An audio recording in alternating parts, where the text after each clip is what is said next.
Vote কিন্তু হচ্ছে ওইটার জন্যই আপনার এত যুদ্ধ, সাধারণ লোকের কাছে তার ক্ষমতাটা ফিরিয়ে দেয়। কী ক্ষমতা ফিরিয়ে দেবেন? তাকে সাধারণ জনগণকে বিশ্ববিদ্যালয়ে উপাচার্য করে দেবেন? সাধারণ জনগণকে এতগুলোকে মন্ত্রী বানিয়ে দেবেন 20 কোটি লোককে? 5 আগস্ট যে রায় জোগানো রায় হলো, রাজনৈতিক দলের যে সমর্থন, মানুষের যে আকাঙ্ক্ষা, সেটি কি আসলে পরিবর্তনের একটি রায় দিয়েছে না? যে মানুষ ভোটের জন্য আবার একটি যাচ্ছেন, বা সামনে আবার ভোটে কেন যেতে হবে সেরকম একটি। আরেকটি বিষয় আমি আপনার কাছে জানতে চাই যে এই সরকার, যেটি রতন ভাই বললেন যে নির্বিকার নিরপরাধ একটি সরকার এবং তারা যে নির্লিপ্ততা, সেটি যে আলোচনায় আসছে যে তারা কিভাবে একটি নির্বাচন আয়োজনের সব দলের অংশগ্রহণ, এটা চ্যালেঞ্জের মনে হয় না আপনার কাছে? যে বিএনপিকে রেখে, জামাতকে রেখে বা এনসিপি রেখে, কাউকে রেখে কি তারা একটি ভালো নির্বাচন এরকম কোনো শক্ত অবস্থানে যেতে পারবে? অবশ্যই এই সরকারের প্রসঙ্গে এটা তো ডেফিনেটলি ইলেকশন একটা হিউজ চ্যালেঞ্জ, আর খুব বড় চ্যালেঞ্জ হলেও আমি একটা কথা না বলে পারছি না, সেটা হচ্ছে যে এখন পর্যন্ত অন্তর্বর্তীকালীন সরকারের সাফল্য, ব্যর্থতা, তাদের করা না করা, নির্বিকারত্ব, নিষ্পাপত্ব সব কিছুর পরেও আমার কাছে মনে হয় they are the best possible group এখন পর্যন্ত এইটাকে এত দূর পর্যন্ত টেনে আনার জন্য।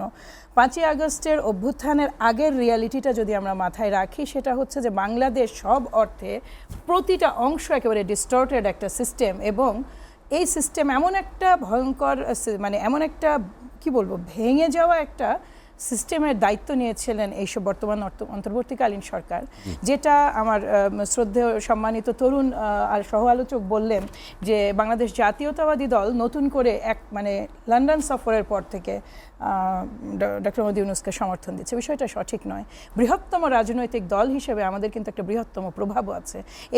এই সম্পূর্ণ সমর্থনটা প্রথম থেকে আমরা দিয়ে এসেছি। অবশ্যই নানা ধরনের পছন্দ যখন হয়নি তখন আমরা কমেন্ট করেছি না, আগামীতেও করব।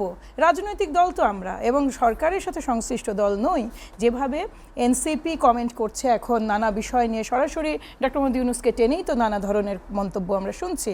যে ওই ধরনের মানে কথোপকথন আমাদের ছিল বটে, কিন্তু সমর্থনও ছিল, সেটা একটা পার্ট। এখন আপনি যেটা বলছেন যে এই চ্যালেঞ্জটা মোকাবেলা করেই এত দূর আসা হয়েছে, এই চ্যালেঞ্জটা আছে তার আরেকটা কারণ সরকার কেবল নয়, রাজনৈতিক দলগুলোর মধ্যে একটা বিষয়ে এক ধরনের মনের ভেতরে মানে প্রত্যেকের একটা মানসিক ঐক্য আছে। সেই ঐক্যটা হচ্ছে ফ্যাসিজমকে তারা আর ফিরে আসতে দেখতে চায় না।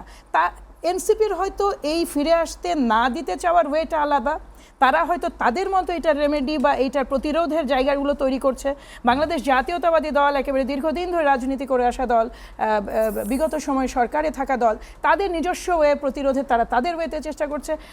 আমি বিশ্বাস করতে চাই যে অন্যান্য রাজনৈতিক দলগুলো যারা মাঠে আছেন তারাও একই ওয়েতেই কাজ করছেন। এইখানে তো মতবিরোধ, তো যে এই মতবিরোধ তো ছোট হবে না, এটা তীব্রই হবে। কারণ হচ্ছে যে এনসিপি মনে করছেন যে আগের যে সিস্টেম আছে সেটা সবই মোটামুটিভাবে সংস্কার না হলে কোনো কিছুই আর আগামীতে বেটার কিছু আসবে না। কিন্তু দেখুন, এই সরকারে যখন আমরা যখন কথা বলি, আমরা তো কখন নির্বাচনকে প্রথম কথা বলিনি। দেয়াল লিখন যেটা আমার সম্মানিত মানে শ্রদ্ধেয় তরুণ আলোচক বলেছেন, এটা তো আমরা যখন পড়ি এটা তো মনে হয় আমাদেরও কথা। আপনার মনে আছে যে সুবোধ তুই পালিয়ে যাই, যে আমরা সেই একসময় বাম ঘরানার কিছু দেয়াল লেখন খুব লুকিয়ে লুকিয়ে সে সময় লেখা হতো, কারণ দেয়াল লেখন বলে আসলে কিছু তখন ছিল না। এই দেয়াল লেখন, এই ভালোবাসা, রাজনীতির এই সংস্কৃতিটা, এই যে এটা মানে দেয়ালে উঠে এসেছে, এক বছরে কিন্তু সেটা অনেক অনেক অনেক ভঙ্গুর দশায় এসে দাঁড়িয়েছে। ওই ম্যান্ডেট নিয়েই সরকার এতদিন মানে চলে এসেছে। এবং সংস্কার, আবারও বলি আপনাকে, সংস্কার, আহতদের চিকিৎসা, নিহতদের নিহতদের পরিবারকে বা চিকিৎসা করে আহতদের তাদের জায়গায় ফিরিয়ে নিয়ে যাওয়া, নিহতদের পরিবারকে তাদের জায়গায় নিয়ে যাওয়া, বিচারিক ব্যবস্থা এবং নির্বাচন, এগুলো তো সবই পাশাপাশি চলার মতো বিষয়, এগুলো মুখোমুখি করার মতো বিষয় নয়। এবং এটা একটা অন্তহীন প্রসেস। আপনি যদি বলেন যে A to Z একটা দেশকে আমি চেঞ্জ করে ফেলতে চাই, কিংবা প্রতিটা অংশ, আপনি আসলে কাকে দিয়ে চেঞ্জ করবেন? এই যে যারা বসে আছেন তারা কতটুকু সংস্কার আর কতদূর আনতে সক্ষম, সেই প্রশ্নটা কিন্তু চলে আসে। যে বাস্তবায়নযোগ্য বা মৌলিক সংস্কার বাস্তবায়নের ক্ষেত্রে যে অনাস্থা বা রাজনৈতিক দলগুলো যে পারস্পরিক থাকবেই, এটা পলিটিক্সের একটা রিয়েলিটি। না, এটা সংকট না। এখন আপনি রিপাবলিকান ডেমোক্র্যাট যখন দুই পক্ষ আলোচনায় বসে, তারা আলোচনা করে বটে, কিন্তু আস্থার সংকট তো উভয়ের মধ্যে থাকবেই। ওই কারণে তো ভিন্ন রাজনৈতিক দল। আমি বাংলাদেশ জাতীয়তাবাদী দলের প্রতি যদি এনসিপি তার পূর্ণ রাজনৈতিক আস্থা পোষণ করে, তা আলাদা দল করবে কেন? আলাদা দল করার তো দরকার নেই, তাহলে তো সে আমার সাথেই হাঁটতো। এখানে আর কমিটমেন্টের বিষয় না, কমিটমেন্টের বিষয়তে আমরাও আস্থা রাখতে পারছি না, কমিটমেন্টের বিষয়তে আমরাও সেম পয়েন্টে দাঁড়িয়ে আছি। বাংলাদেশ জাতীয়তাবাদী দলও তো শঙ্কায় আছে, ঠিক একইভাবে যেভাবে তারা শঙ্কায় আছেন। দেখুন আমাদের সম্মানিত ভারপ্রাপ্ত চেয়ারম্যানের যদি আপনি একদম 7 তারিখ থেকে নিয়ে মানে 5 তারিখ থেকে নিয়ে যতগুলো আপনি তার যদি কার্যক্রম দেখেন, তার অ্যাক্টিভিটিস তার বক্তব্য দেখেন, কোথাও কি আছে যে এই সরকারের বিরুদ্ধে বা আমাদের তরুণ বন্ধুদের বিরুদ্ধে কারো বিরুদ্ধে কোনো সরাসরি এখন প্রশ্নই ওঠে না। বেশ দেখুন নেতাকর্মীরা অনেক সময় কথা বলেন, এমন কিছু কথা বলেন সেগুলো দলের জন্য দায় হয়ে যায় বটে, কিন্তু পুরোপুরি দায়িত্ব নেওয়ার সুযোগ আসলে দলের থাকে না। আমাদের অসংখ্য নেতাকর্মীকে এর জন্য এমনকি বলার ক্ষেত্রেও মানে সতর্ক করা হয়েছে। এনসিপিরও তো বহু নেতা এমন বহু কথা বলেন যার দায় অন্যরা টকশোতে, সের আগে বহুবার আমরা বসেছি, তাদের জন্য কষ্টকর হয়ে যায়। দেখা যায় যে অন্য একজন কথা বলেছেন, আমাদের যেই বন্ধু টকশোতে উপস্থিত আছেন তাকে জবাব দিতে হচ্ছে, তার জন্য একটা টাফ হয়ে যায়। এটা হচ্ছে সেই রিয়ালিটিতে বিএনপিও দাঁড়িয়ে আছে। বিএনপি যদি অনেস্ট না হয়, এবার একটা মূল কথায় আপনার সাথে আসি, যেই পরিমাণ লেবার বিএনপি দিচ্ছে এই টোটাল জিনিসটাকে মিটিগেট করে আনার জন্য, আমাদের পক্ষ থেকে আমাদেরও তো একটা ছাড় দেওয়ার লিমিট আছে। আমরা নোট অফ ডিসেন্ট দিয়েছি, কারণ নোট অফ ডিসেন্ট হচ্ছে রিয়েলিটি, কাজে আমাদের পক্ষ থেকে আমরা ওটা দিয়ে রেখেছি। কিন্তু তার মানে এই নয় যে জুলাই সনদ যদি মোটামুটিভাবে সবাই এক জায়গায় হয়ে সই করতে হয় বা এটা বাস্তবায়নের পথে এগিয়ে যেতে হয়, আমরা যে ওই জায়গায় যেতে পারবো না। পারলে বাংলাদেশ জাতীয়তাবাদী দলই পারবে। কারণটা আপনাকে বলি, প্রতিবার যখন আমরা কোনো সংস্কার প্রসেস বা প্রস্তাবনার সাথে একমত হয়েছে, আমাদের ব্যাক এন্ডে এটা নিয়ে ম্যাসিভ ডিসকাশন হয়েছে। এটা সুনির্দিষ্ট আমাদের যে ফোরাম, সেখানে দিনের পর মানে এটা ভালো মানে খুবই মানে চুলচেরা বিশ্লেষণ করে তারপরে এখানে এসে এই কমিটমেন্টগুলো দেওয়া হচ্ছে যেন আমরা এই কমিটমেন্টগুলো ফুলফিল করতে পারি। যদি ফুলফিল না করতে চাইতাম এ তো 1 মাসেই শেষ করে দেওয়া যেত। যা বলছে হ্যাঁ ঠিক আছে ভাই, ঠিক আছে সবই আমি একমত। নো, এটা তো কারো ইন্টেনশনই নাই। বাংলাদেশ জাতীয়তাবাদী দল যেই কয়েকবার রাষ্ট্র ক্ষমতা পেয়েছে তারা কখনোই কিন্তু ফ্যাসিস্ট হয়ে ওঠেনি। এটা আবার আপনাকে বলে হ্যাঁ, রাষ্ট্র পরিচালনায় অসংখ্য ভুল থাকতে পারে, আমাদেরও ভুল ছিল। এখানে বাংলাদেশ জাতীয়তাবাদী দলের অনেক প্রোজ আছে, কনস আছে, প্রতিটা রাজনৈতিক দলের আছে। কিন্তু তার মানে এই নয় যে রাষ্ট্রযন্ত্র ব্যবহার করে নির্বাচনকে জিরো করে দিয়ে মানুষের ভোট দেওয়ার ক্ষমতাকে হরণ করে নিয়ে ক্ষমতা কুক্ষিগত করে রাখা, এটার তো কোনো প্রশ্নই আসে না।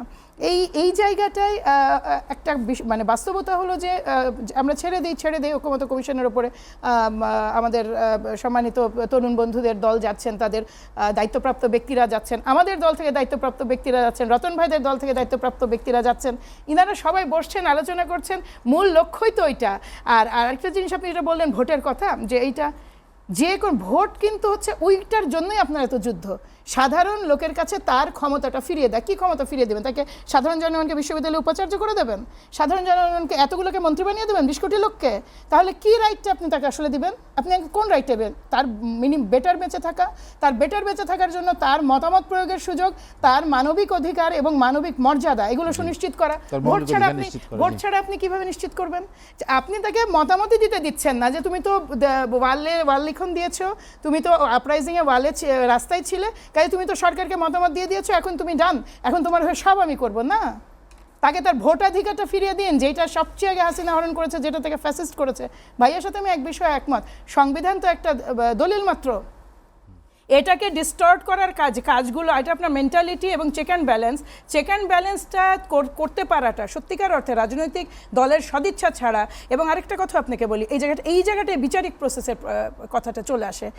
একটা যদি দৃষ্টান্তমূলক শাস্তি না হয়, এই টোটাল সিস্টেমকে ডিস্টর্ট করা, রাজনৈতিক সিস্টেমটাকে বিরাজনীতিকরণের মাধ্যমে ধ্বংস করে দেওয়া, জনপ্রশাসনকে, পুলিশ প্রশাসনকে সরাসরি একেবারে মানে দানবীয় সরকারে পার্ট করে ফেলা, এখন যদি চুলচেরা বিচার এটা না হয়, এই বিচারটাও কিন্তু একটা অন্যতম প্রধান মানে অ্যাকশন, যেটা আগামীতে এই স্বৈরাচার হয়ে ওঠা ঠেকাবে। কিন্তু বিচার তো আপনি চাইলেই দুদিনে করতে পারবেন না। আপনি তো বলতে পারবেন না যে তাড়াতাড়ি করে শেষ করে ফেলে বিচার তো তাড়াতাড়ির বিষয় নয়। বিচার হতে হবে নিখুঁত, বিচার হতে হবে যতটুকু সম্ভব, এত বেশি এদের বিরুদ্ধে প্রমাণ আছে, মানে যতখানি সম্ভব মানে ইম্পার্শিয়াল একটা আপনি ট্রায়ালের জন্য আমরা আশা করছি এবং আমরা প্রত্যাশা করছি। এইখানেও সরকারের একটা খুব বড় ধরনের গাফেলতি আমাকে বলতেই হয়। একটা মাত্র ট্রাইব্যুনাল নিয়ে তারা কাজ করে, এই এত 2000 লোকের বিরুদ্ধে মানে যে মৃত্যু ঘটেছে আর আহত হয়েছে কত, তার তো কোনো সীমা পরিসীমাই নাই। এই লোকগুলো তো স্রেফ রাজনীতিবিদদের জন্য ইনভলভ ছিল কি? শুধু রাজনীতিবিদরা ইনভলভ ছিলেন কি?